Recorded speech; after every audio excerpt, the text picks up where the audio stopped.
ভাইজান নাকি ঢাকার পর অনেক বড় একটা গাড়ি কিনছে।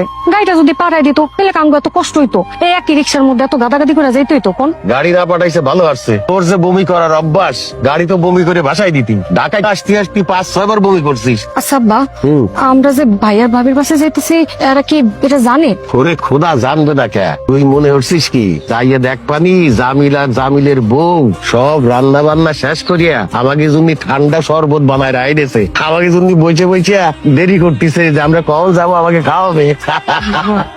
তোমার বাবা আর তোমাদের বাড়ির সেই অনাথ আশ্রিত মেয়েটা আমাদের বাসায় এসে কতদিন থাকবে? কতদিন আর থাকবে? 4-5 দিন। আমার বাবা আমার বোন এরা দুইজনই গ্রামের মানুষ। গ্রামের সবুজে ঘেরা পরিবেশে তারা বড় হয়েছে, জীবনযাপন করে। এই পাথরের শহরে তারা বেশি দিন সার্ভাইভ করতে পারবে না, সর্বোচ্চ 3-4 দিন, আমি শিওর। দেখো ওনারা গ্রামের মানুষ, বাসায় এসে উল্টা পাল্টা কিছু একটা করবে, আমি কিন্তু সেটা মেনে নিতে পারবো না। খুব খারাপ লাগলেও, অনেক বিরক্ত হইলেও, লাগলেও অভিনয় করে হইলেও আমার বাবা আর বোনের সাথে একটু ভালো ব্যবহার করো, খারাপ ব্যবহার করো। 3-4টা দিনেরই তো বিষয়, প্লিজ। ওনাদেরকে বলে দিবা যেন আমাকে বেশি একটা না জ্বালায়। একদম জ্বালাবে না, আমি আছি না। আচ্ছা আমার দেরি হয়ে যেতেছে, আমি যাইতে না। হ্যাঁ ভাইজানের চয়েস অনেক সুন্দর হইব। ভাবি আসলে খুব ভালো হইব দেখতে। এগুলো আপনার কি আনছেন? হাঁস, মুরগি, সবজি। আমার বাসাটাকে আপনার ফার্ম হাউস বানিয়ে ফেলবেন নাকি? কি কো ভাবি, ফার্ম হাউস কেন বানাবো? ভাইজান তো এগুলা খাইতে খুব ভালোবাসে। আর এগুলো তো আঙ্গো গ্রামের হাঁস মুরগি নিজের বাড়িতে পালিত। তাছাড়া ফল নিজের গাছের। এগুলা কি ঢাকা শহরে লাখ টাকা দিয়ে কিনতে পারবা? পারবো না তো। আপনারা তো অনেক দূর জার্নি করে আসছেন, আপনাদের শরীর থেকে না ঝাঁঝালো গন্ধ আসতেছে। একটা কাজ করেন, আপনারা ফ্রেশ হয়ে নেন, ফ্রেশ হয়ে আসেন। কি কো ভাবি, কোন তাইব কেন? আমরা তো বেশি বাসে আইছি, কামাই তো নাই, কোন তো কেন আইব? তুই অনেক বেশি কথা কস। গন্ধ যখন পাইছে বৌমা, নিশ্চয়ই আমাকে গায়ের থেকে গন্ধ আসতেছে, সেই জন্যই পাইছে। গোসল টোসল কইরা ফ্রেশ হয়ে আসি। ঠিক আছে চল। আসসালামু আলাইকুম। ওয়ালাইকুম সালাম। তুমি ভালো আছো তো আব্বা? ভালো আছি রে বাবা। এই বুকটার ভিতরে খুব অশান্তি ছিল, তোর সাথে বুক মিলাইয়া শান্তি পাইলাম।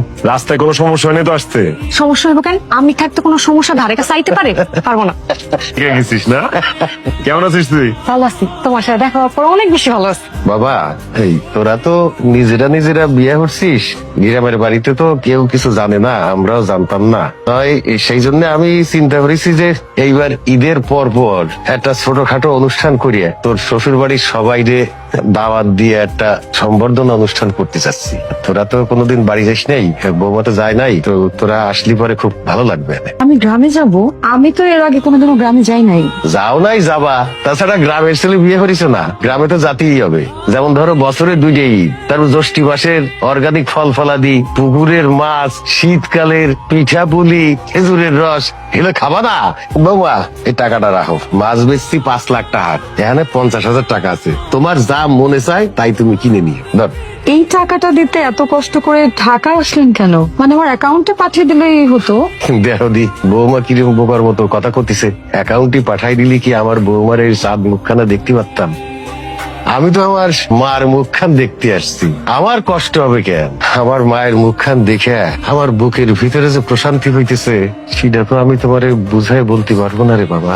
এই যে এটা তোর জন্য, তোর যা ইচ্ছা তাই কিনে নিবি। আর কি কইতেছো আব্বা? তুমি রাইসারে দিছো না, ওটা দিয়ে হবে, আমার দেওয়া লাগবে। ওরে বাবারে, রাইসারে দিছি, তোরটা তোরে দিতেছি। ধর, তোর যা ইচ্ছে তাই তুই কিনে খাবি। আচ্ছা ভালো কথা, ওই যে তোর যেদিন ছুটি থাকে সেদিন কলাম আমরা সবাই মিলে বেড়াতে যাব, ঠিক আছে? বাইরে ঘুরবো, খাবো দাবো, সিনেমা দেখবো, তুই কিন্তু কোনো খরচ করতে